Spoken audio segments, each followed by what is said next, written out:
fence post digger from VEVOR to share today. This one does come with two different augers. We got a smaller one and we do have a larger one.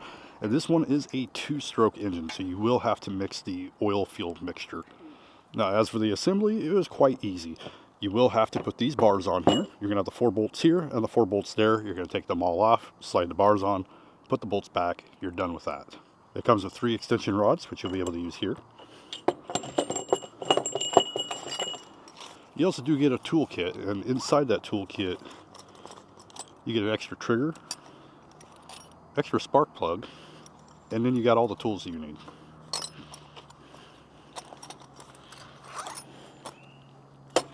Now this one uses a 40-to-1 ratio when it comes to the fuel oil, and you have a couple options. If you don't like mixing them, you don't like messing with them, you can buy this fuel that's already done. The different brands make it. You can get 40 or 50-in-1, and it's going to cost you a bit more compared to just mixing your own. You can get you a decent 2-cycle oil. It does come with this little mixture can, so you can mix it yourself, and it is recommended that you use premium gasoline when you do mix it. Now today I will mix my own just because I need to use up this gas. And I like to save these more for emergencies when I'm out and about and I forgot to get some, or I forgot to mix some.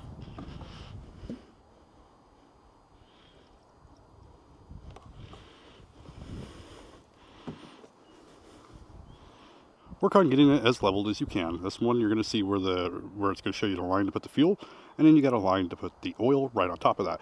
Now also keep in mind, one side is for 40-to-1, the other side is 25-to-1. Make sure you're mixing the right one.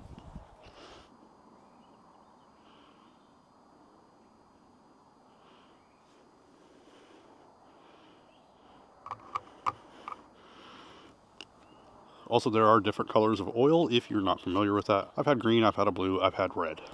But I do typically go with more of a fully synthetic these days. And the oil will mix in with the gasoline, just like that. Now, I'm not going to use the extension rods. It does come with it, though, if you do need them. We'll start off with one of the smaller ones, and then I'll show you the larger one. Did I put those upside down?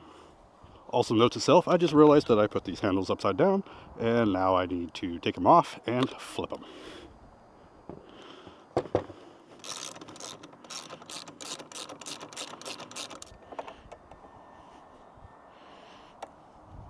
I'm distracted by the deers. We have a mama and her 2 babies that are living on the property, so I watch them go back and forth throughout the day. Alright, I need to quit getting distracted. Let's put this thing together.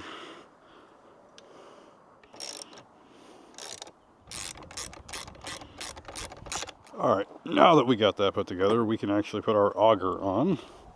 Now, once you put your fuel in and stuff, you're not going to want to be putting this upside down like this. So this is only for the demo purpose.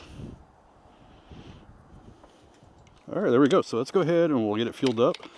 We'll start it and we'll give this sucker a try. Went and got my earmuffs. I always recommend safety gear, especially for your ears. This one does say 116 decibels, so it gets pretty loud. It will damage your hearing. A lot of these motors will damage your hearing after time. Alright, so we got our mixture here. I'm gonna go ahead and get this in without making a mess. And I made a mess. So right up here we got our choke. You're going to want to put that into the start position.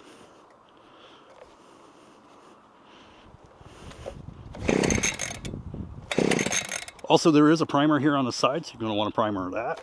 Get the fuel going. Oh. Also flip that switch.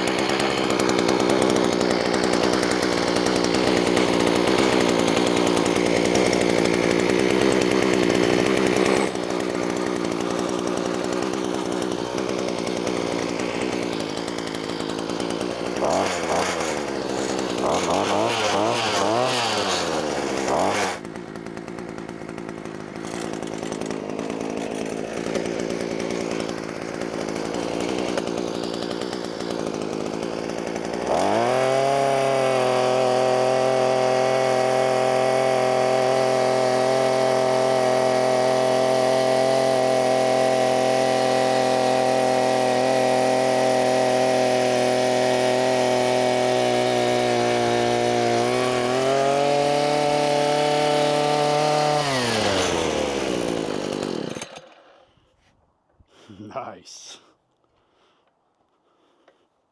Well, I'm going to have to say that made a pretty nice hole. Now, I don't have a fence post right this moment, but here you'd be able to just drop your fence post in, fill it in, whatever you're going to do, concrete, and you're done. You don't have to manually dig everything. Let's go ahead and try this large one. Pretty easy to swap this out too, and this machine's not overly heavy, so it's pretty easy for most people to be able to do this.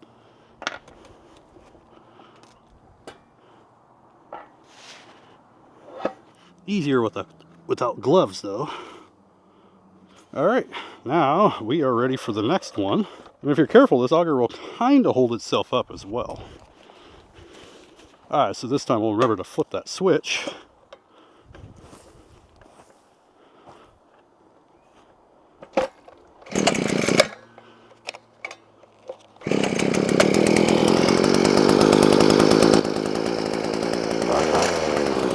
Alright, let's try the large one.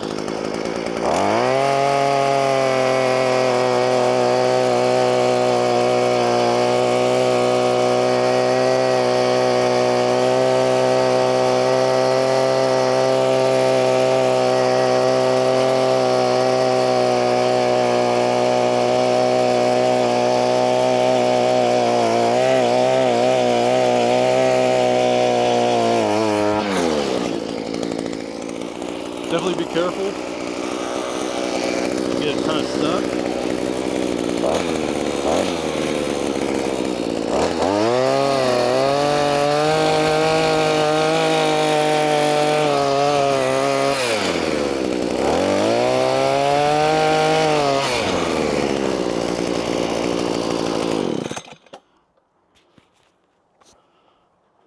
Alright, so personally I won't be using this large one very often. Definitely be careful when you're using it because it does have a lot more grab.